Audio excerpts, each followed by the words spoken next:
Então, gente, nessa aula nós vamos ver o básico de célula, iniciar a membrana plasmática. Eu digo iniciar porque se fosse para falar tudo nessa aula, iria ficar uma aula gigante. Vocês iam ficar entediados, enjoados da minha voz e sair. Eu não quero isso. Então, essa aula vai ter uma continuação com a parte de transporte de membrana, ok? Vamos começar. Dentro dos objetivos dessa aula, nós vamos ver o que é a célula, um resumo da origem, mas sem muita história, a teoria celular e os pontos principais da célula. Depois, vamos falar sobre a membrana plasmática, focando na definição, estrutura, função e especializações. A célula é definida como um pequeno compartimento e vem do latim cella. Ela foi descoberta através do microscópio. Primeiro, o microscópio simples, inventado por Anthony van Leeuwenhoek. Depois, pelo microscópio de Robert Hooke, que aprimorou o microscópio simples de Leeuwenhoek, transformando no microscópio composto. Também, Virchow, um pesquisador, escreveu a máxima omnis cellula ex cellula, que significa toda célula se origina de outra célula. Após isso, veio com Schleiden e Schwann, em 1938, a teoria celular, que diz que as partes elementares dos organismos são células, semelhantes no geral, mas diferentes em forma e função. Pode ser considerado certo que a célula é a mola mestra universal do desenvolvimento e está presente em cada tipo de organismo. A essência da vida é a formação da célula. Dentro da célula foram especificadas 3 partes fundamentais lá no século XIX. O citoplasma, ou hialoplasma, ou citosol, a parede celular e a membrana plasmática, e o núcleo. Hoje em dia nós já conhecemos muito mais estruturas que também têm extrema importância, mas nessa época só conheceram essas. E a célula, ela é a unidade morfofuncional do organismo. O que é isso? Ela é o menor compartimento que possui as funções de metabolismo, crescimento e transporte de substâncias. Logo, todas as reações essenciais à vida dependem da célula, direta ou indiretamente. E os seres vivos, eles podem ser classificados quanto ao número de células em unicelular, como as bactérias e cianobactérias, e pluricelular, como os animais, os vegetais, as algas superiores e vários fungos. Também podem ser classificados de acordo com o tipo de célula. Pode ser procarionte, que significa núcleo primitivo. Ela é mais simples, entre aspas, pois quando nós vamos estudar várias espécies de bactérias, primeiras as arqueobactérias, nós vemos que elas não são tão simples assim, mas evolutivamente elas são consideradas inferiores. Elas não possuem núcleo, ou seja, o DNA delas, que inclusive é circular e único, não está delimitado por uma membrana, e não possui organelas membranosas. Eucarionte, que significa núcleo organizado. Essas células possuem carioteca, que é uma membrana que delimita o núcleo, citoesqueleto, organelas membranosas e podem ter centríolos. Tem mais de um DNA com extremidades livres. Nessa tela, nós podemos ver o exemplo de uma célula procarionte à esquerda, com um nucleoide, ou seja, um núcleo não delimitado e circular. Ela não possui organelas membranosas, apenas os ribossomos. Já na célula eucarionte, ela possui a carioteca, delimitando aqui o núcleo, com seus DNAs livres. As organelas membranosas, como o retículo, complexo de Golgi e as mitocôndrias. E a presença de citoesqueleto, no caso de ser uma célula animal. Agora, nós vamos falar sobre a membrana plasmática, ou plasmalema, que foi cogitada pela primeira vez após observarem que a célula muda de volume e de forma quando muda a concentração do meio. Dentre as definições de membrana plasmática, nós temos que ela é um dos tipos de envoltório nuclear. Ela é uma fina membrana que isola a célula do meio externo, mas ela não é simplesmente uma barreira. Ela também é porta de entrada e saída, selecionando o que entra e o que sai dela, e essa qualidade é chamada de permeabilidade seletiva. A membrana também está presente nas organelas citoplasmáticas, pois, como nós vamos ver nas aulas futuras, as organelas citoplasmáticas estão na célula através de uma endocitose, ou seja, uma invaginação da membrana.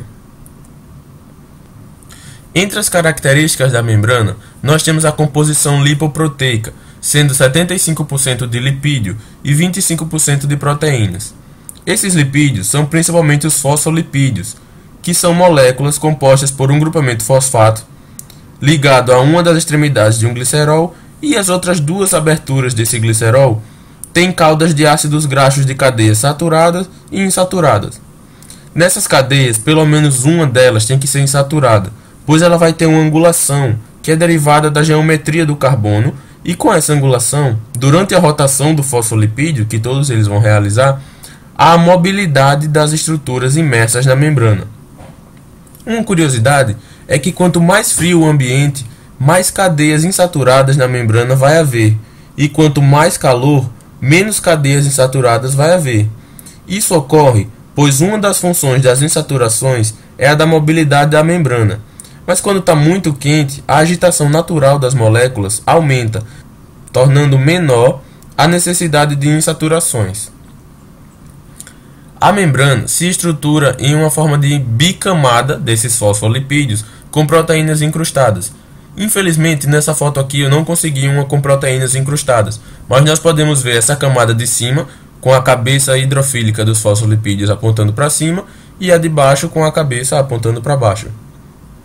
É importante esse conceito de que ela é uma estrutura trilaminar, ou seja, ela tem duas lâminas hidrofílicas, que no caso dessa foto aqui, preste bem atenção nela, existe essa lâmina de cima representando a cabeça hidrofílica dos fosfolipídios da camada superior e essa lâmina de baixo representando as cabeças hidrofílicas dos fosfolipídios da camada inferior.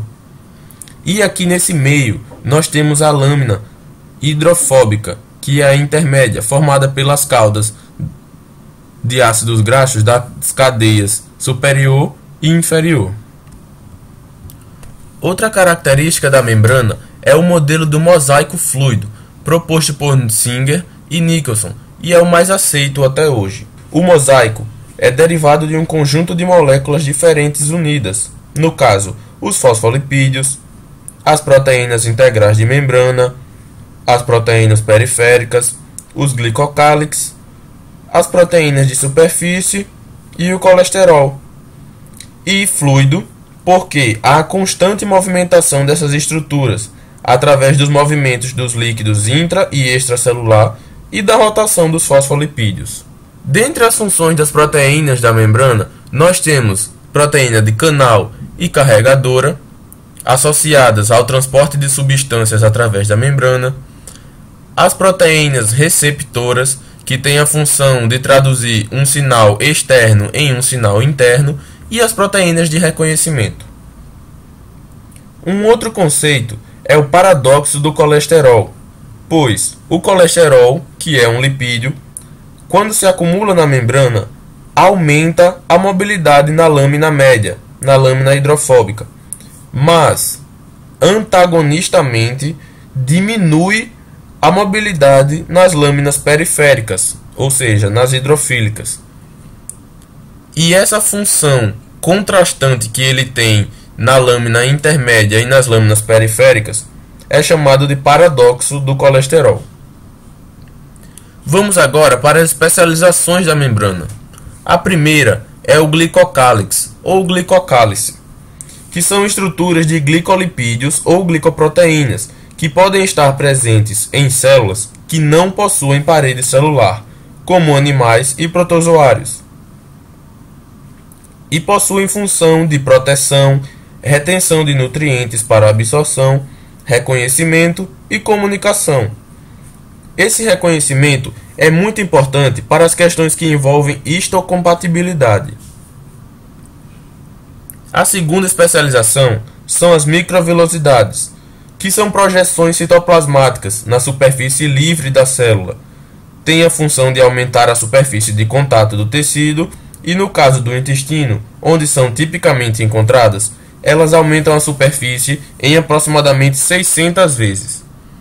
Uma observação é que as invaginações de base também atuam no aumento da superfície de absorção e têm mitocôndrias próximas, pois elas estão associadas ao transporte ativo. A terceira especialização são os desmossomos, que são compostos por proteínas de ancoragem, como a desmogleína, de duas células vizinhas, por isso localizam-se lateralmente. Ancoragem, a gente já pode pensar em adesão intercelular. Uma observação é que existem os hemidesmossomos, que são metades de um desmossomo e estão localizados no polo basal da célula, com a função de prender a célula à lâmina basal. A última especialização que nós vamos falar aqui na aula, mas que essas quatro não são as únicas, são as interdigitações, que são modificações das membranas de duas células vizinhas, mais uma vez, geralmente na lateral, com a função de aumentar o contato entre as células, promovendo a comunicação celular e a adesão. Vamos agora para umas questõezinhas para fixar o aprendizado dessa aula. Qual das alternativas abaixo não está de acordo com os pressupostos da teoria celular, baseada nos estudos de Schleiden e de Schwann? Dá um pausezinho aí, tenta responder e depois vê a resposta. A resposta é letra C. O funcionamento de uma célula como um todo não depende do resultado do funcionamento das unidades celulares, exceto os vírus. Lembrando que essa questão pede a afirmação que não está de acordo. Eliminando a letra C, a letra D traz exatamente o pressuposto correto da teoria celular, que diz: o funcionamento de um organismo como uma unidade é o resultado da soma das atividades e interações das unidades celulares. Segunda questão. A organização molecular da membrana plasmática é essencialmente baseada na presença de uma bicamada lipídica. Identifique nas alternativas abaixo as moléculas que fazem parte da organização da membrana. Mais uma vez, dá um pause e tenta responder sozinho para depois ver a resposta.